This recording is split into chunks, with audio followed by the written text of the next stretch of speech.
The afternoon sun sank low over the African plains, turning the horizon into a sea of fire. The wind carried the scent of dust and dry grass, and the cries of distant birds faded into silence. Emma Hayes steered her jeep through the narrow dirt path that snaked across the reserve, her eyes scanning the endless stretch of golden land before her. She had been out since dawn, tracking the movements of a pride of lions for her research on wildlife rehabilitation. Her camera rested beside her, coated with sand. She wiped her forehead with the back of her hand and reached for her water bottle. The air shimmered with heat. Then, through the hum of cicadas, a faint, strange sound reached her ears, low, guttural, and filled with pain. Emma stopped the jeep. The sound came again, a strained growl mixed with a whimper. Her pulse quickened. She stepped out, the dry earth crunching beneath her boots. Ahead, the tall grass swayed. Something moved inside it, something large. She took her tranquilizer pole from the back of the jeep and moved closer, heart pounding. Through the blades of grass, she saw him, a magnificent lion, his golden mane streaked with mud, his body tense with fear. His leg was caught in a poacher's snare. The thick wire dug deep into his flesh, slick with blood. Every time he tried to pull free, the metal tightened, cutting deeper. Emma froze, torn between awe and horror. The animal was the most powerful creature she had ever seen, yet here he was, trembling and helpless. She whispered softly, trying to calm him, her voice barely rising above the whisper of wind. The lion's amber eyes met hers, fierce but pleading. The sun dipped lower. She knew he would die if she didn't act soon. She loaded a tranquilizer dart, raised the pole, and fired. The dart hit its mark. The lion roared once, staggered, then slowly sank to the ground. Emma rushed forward, kneeling beside him. His breathing was ragged, his fur warm beneath her hands. The wound was deep, raw, and ugly. She pulled a knife from her belt and began cutting through the wire. Blood stained her fingers, but she didn't stop until the last strand snapped. When the snare fell away, she pressed a cloth to the wound, whispering words of comfort. Her hands shook as she poured antiseptic, wrapped the leg with bandages from her kit, and wiped away the blood. The lion stirred but didn't attack. Even sedated, he seemed to sense her intention. "Brave boy," she murmured, though the words were carried away by the wind. As the tranquilizer began to fade, the lion's eyes fluttered open. He blinked slowly, weak but alive. Emma backed away, giving him space. For a moment, they simply looked at each other, the woman and the beast, two creatures from different worlds bound by one fragile act of mercy. Then he stood, shaky and limping. The sky behind him was crimson. Before disappearing into the tall grass, he turned his head once more toward her. His gaze lingered, deep and unblinking, before he vanished into the wilderness. That night, Emma sat by her campfire, unable to eat. The image of the lion haunted her, the wound, the eyes, that final glance. She named him in her journal, Koa, meaning, brave one. For weeks afterward, she returned to the same area, hoping to catch a glimpse of him again. She never did. Time moved on. The seasons changed. A year passed. Emma was assigned to a new conservation mission farther south, an area notorious for poaching. The land was rougher, wilder. Her team consisted of only 3 members, but she preferred solitude. She always felt most alive among the sounds of the wild, under skies that stretched forever. On the 3rd evening of their expedition, the weather turned. Heavy clouds gathered above the plains, and thunder rolled in the distance. The others retired early to their tents. Emma stayed awake, organizing her notes. Then she heard it, the crack of a branch outside the camp. She stepped out, flashlight in hand. Lightning flashed, and for a second, she saw them, 3 men moving between the shadows, rifles slung over their shoulders. Poachers. Her blood turned cold. She turned off the light and crouched low behind a crate. Voices cut through the storm.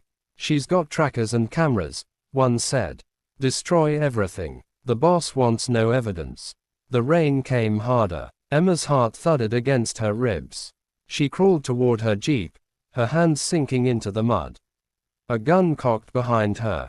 Someone shouted. She ran. Bullets sliced the air around her as she stumbled into the darkness. Thunder exploded overhead. She tripped on a root, twisting her ankle, and fell hard. Pain shot through her leg. She tried to stand but couldn't. The men's voices grew louder. She's here. Don't let her get away. Emma crawled behind a fallen tree, clutching her side, rain pouring over her face. Her breath came in ragged gasps. A flashlight beam swept across the field, moving closer. And then, out of the night, came a roar. The sound ripped through the storm. Deep, earth-shaking, primal. The men froze. The roar came again, closer now, louder than thunder. The flashlight shook in one man's hand. Lion! Someone screamed. From the darkness, a massive figure burst forward. Golden mane drenched, muscles rippling, eyes glowing with fury. The lion charged through the rain, roaring, slamming into the men. One man fired his gun, missing wildly. Another dropped his weapon and ran. The third stumbled backward, screaming. Emma could only watch, frozen between terror and disbelief. The lion was relentless, forcing the poachers into retreat, scattering them into the storm. Within seconds, they vanished into the night. Silence fell again, broken only by the rain. The lion turned slowly toward her, panting, sides heaving. In the flicker of lightning, she saw the scar, faint but unmistakable, along his front leg. The same wound she had once bandaged. Her lips trembled. Koa. He stepped closer, each movement deliberate and heavy. She didn't move. The rain softened, and the world seemed to hold its breath. Koa lowered his massive head until his golden eyes met hers. For a moment, time stopped. Then he pressed his forehead gently against her shoulder. Her tears mixed with rain as she whispered, "You remembered." Koa's body trembled with exhaustion. She noticed blood on his shoulder, a bullet graze. She tore a piece of her sleeve and pressed it against the wound, whispering comfort she wasn't sure he understood. But his eyes softened, and his breathing slowed. She stayed beside him until the storm eased and dawn began to break. When she finally managed to radio for help, her voice shook. "This is Emma Hayes. I need medical assistance. There's an injured lion too. Please hurry." When the rescue team arrived, they found her sitting in the mud beside the enormous lion, both wounded but alive. Her colleague David knelt beside her. "You're lucky to be alive. What happened?" She looked at Koa, who was lying quietly, eyes half closed. "He happened," she said softly. "They tranquilized Koa to treat his wounds." Emma refused to leave his side, even as they lifted him into the transport truck. At the rescue center, the veterinarians worked for hours. When they were done, they said he might live, though it would take time. Days turned into nights. Emma limped on crutches to his enclosure every day, sitting by the bars, talking to him as he slept. "You saved me," she would whisper. "I don't know why. Maybe you remembered. Maybe you just knew." Weeks later, Koa finally opened his eyes fully. When he saw her, his ears twitched. He tried to stand, unsteady but strong. Emma smiled through her tears. "Hey there, brave one."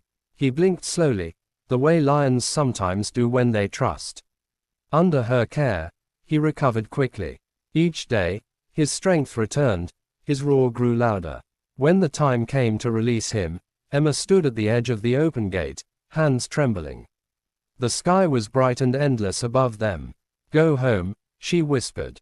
Koa looked at her one last time, the wind lifting his mane, and then he walked into the tall grass, disappearing like a shadow returning to the sun. Months passed. Emma continued her work, but nothing felt the same. Sometimes she'd sit on the hood of her Jeep at sunset, watching the horizon, hoping for a glimpse of him. The savannah stretched quiet and golden, but she never stopped believing he was out there. One evening, as the sky blazed orange, a low rumble echoed across the plains. She turned sharply. On the ridge stood a lion, taller, stronger, radiant in the dying light. Her heart leapt. She didn't need binoculars to know. Koa. He stood still, watching her. The wind carried between them the faint sound of the wild grass swaying, birds calling, but she heard nothing else.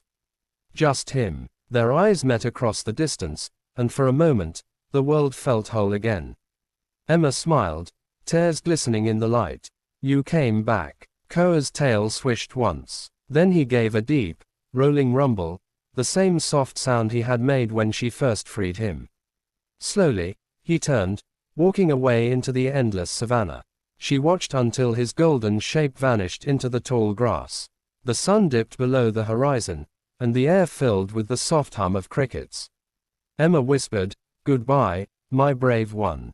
That night, sitting beside her campfire, she opened her journal. Her hands trembled as she wrote. A year ago, I saved a lion's life. A year later, he saved mine.